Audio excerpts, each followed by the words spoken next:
Viral di media sosial video aparat kepolisian bersenjata lengkap beserta tameng berjalan menyusuri jalanan di Desa Wadas, Kecamatan Bener, Kabupaten Purworejo, Jawa Tengah, pada Selasa, tanggal 8 Februari tahun 2022.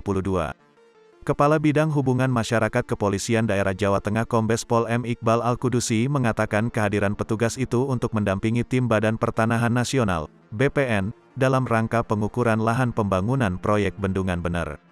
Hal ini dilakukan setelah Kepala Kanwil BPN Jateng beraudiensi dengan Kapolda Jateng pada Senin, tanggal 7 Februari tahun 2022. Kepala BPN menyatakan kepada Kapolda bahwa proyek pembangunan Waduk Bener tercantum dalam Perpres Nomor 109 Tahun 2020 tentang perubahan ketiga atas Perpres Nomor 3 Tahun 2016 tentang percepatan pembangunan proyek strategis nasional. Untuk itu Polda Jateng dan stakeholder terkait diminta membantu, ungkapnya dalam keterangan tertulis, Selasa, tanggal 8 Februari tahun 2022.